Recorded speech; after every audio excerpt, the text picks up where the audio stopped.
Cthulhu é uma entidade cósmica criada pelo escritor norte-americano de terror H.P. Lovecraft por volta de 1926, sendo que a aparência do Cthulhu nos livros é descrita como uma mistura de gigante com um polvo e um dragão, com tentáculos gigantescos com um corpo borrachudo e escamoso, contendo asas de morcego e garras tanto nas mãos quanto nos pés. Ele é um dos principais grandes antigos dos mitos de Cthulhu, uma mitologia ficcional que reúne diversas entidades, lugares, livros e rituais relacionados ao gênero literário chamado horror cósmico. Mas antes de eu explicar de forma mais aprofundada a história desse ser ficcional mitológico chamado Cthulhu, eu tenho que explicar para vocês primeiro o que é o gênero literário chamado horror cósmico no qual ele está inserido. Então vamos lá, o que é o horror cósmico?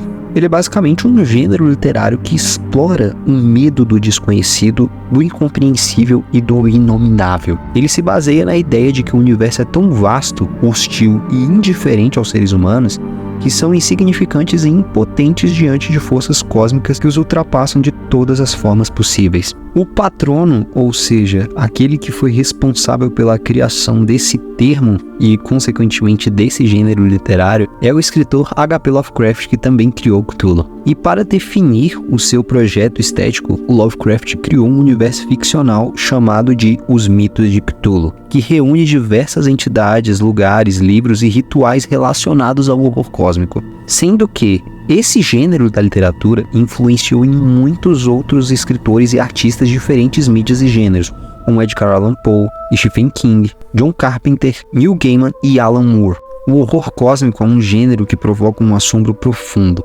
paralisando a capacidade de agir e de pensar dos personagens e também dos leitores. Ele desafia a razão e a ciência humana, mostrando que há mistérios que jamais poderão ser revelados ou mesmo entendidos. Ele é um gênero que questiona, acima de tudo, o sentido da existência e a relevância da humanidade perante a vastidão do cosmos. Então, percebendo como que esse gênero basicamente explora o medo mais primal do ser humano, que é basicamente o medo do desconhecido, essa é a pegada na qual se estabelece os Cthulhu mitos, ou seja, os mitos de Cthulhu. Agora vamos partir para uma das temáticas do vídeo, que é explicar a história desse ser mitológico ficcional chamado Cthulhu. A primeira aparição de Cthulhu na literatura foi no conto O Chamado de Cthulhu, que foi publicado na revista Weird Tales em 1928. Nesse conto, ele é mostrado como uma estatueta de argila em sua forma octópode monstruosa, que está ligada ao culto de Cthulhu e à sua cidade perdida de Hille, no Pacífico Sul. Cthulhu é um símbolo do medo do desconhecido, do incompreensível e do inominável, que desafia a razão e a ciência humana. Mas eu acredito que vocês devem ter notado até esse ponto do vídeo, de que todas essas informações que eu apresentei estão muito desencontradas, né? Primeiro eu descrevi ele como uma entidade cósmica mega poderosa, e agora eu apresento aqui para vocês que ele apareceu pela primeira vez nos livros como se ele fosse uma estatueta de argila. Como é que funciona isso? Então, para explicar isso de forma melhor, eu vou apresentar para vocês a história do Chamado de Cthulhu.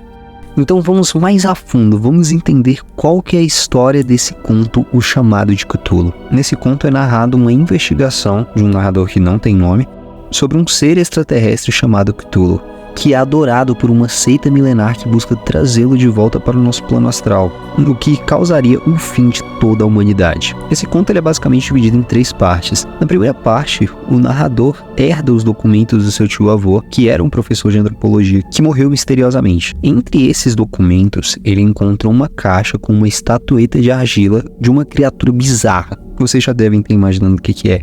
Que é basicamente a imagem do Cthulhu, e um manuscrito que relata os sonhos estranhos de um jovem escultor chamado Wilcox, que entrou em contato com o professor para tentar entender o significado de sua obra.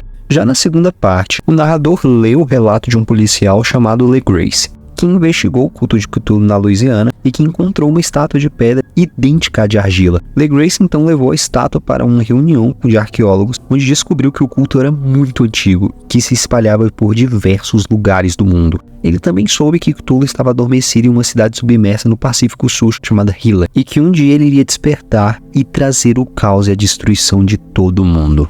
Na terceira parte, o narrador encontra um recorte de jornal que noticiou o resgate de um navio neozelandês com apenas 2 tripulantes, um vivo e um morto. O tripulante vivo se chamava Johansen e tinha voltado para a Noruega, que era sua terra natal. O narrador vai até lá e consegue ler o diário de Johansen, que conta que ele e seus companheiros encontraram a cidade de Hilla e viram Cthulhu emergir de um templo. Eles tentaram fugir, mas Cthulhu os perseguiu. Johansen conseguiu atingir a cabeça de Cthulhu com um arpão e escapar, mas ficou traumatizado com a experiência. O narrador conclui então que Cthulhu não morreu, mas voltou a dormir, e que ele pode acordar a qualquer momento se as estrelas se alinharem. Ele teme que o seu conhecimento sobre Cthulhu o torne um alvo dos seus adoradores e que ele possa enlouquecer com a verdade oculta dos mitos de Cthulhu. Só para destacar que, mesmo adormecido, o Cthulhu ainda tem muita influência nos seus adoradores, principalmente pelo seu poder psíquico. Ele ainda aparece em sonhos, em outras induções que ele faz telepaticamente para os seus adoradores e também para alguns sensitivos, buscando assim uma forma de que o seu culto consiga acordá-lo novamente.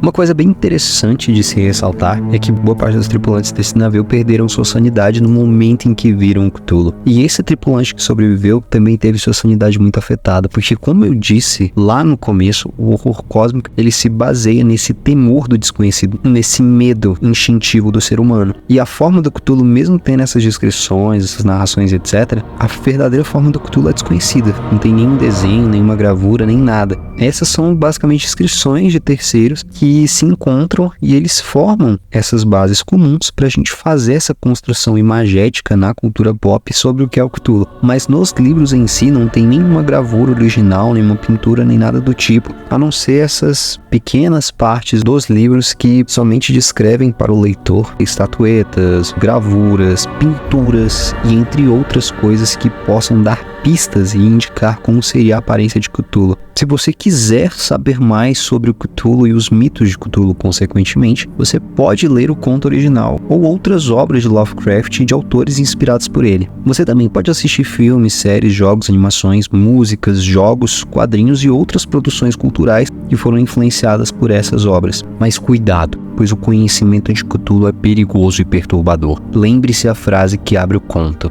A coisa mais misericordiosa do mundo, creio eu, é a incapacidade da mente humana em correlacionar todo o seu conteúdo. E é esse o vídeo de hoje, galera. Eu espero que vocês tenham gostado. E esse vídeo ele vai ser dividido em 3 partes, tá bom? Essa aqui é a primeira, que eu conto um pouquinho mais sobre Cthulhu. Próximo eu vou discorrer um pouquinho mais sobre a história do HP Lovecraft. E o terceiro eu vou expandir de forma conceitual e explicar para vocês acerca da mitologia por trás de todas essas obras. Então é isso, galera, tamo junto. Deixa um like no vídeo, compartilhem e eu espero vocês no próximo vídeo que vai ser lançado amanhã. Tamo junto.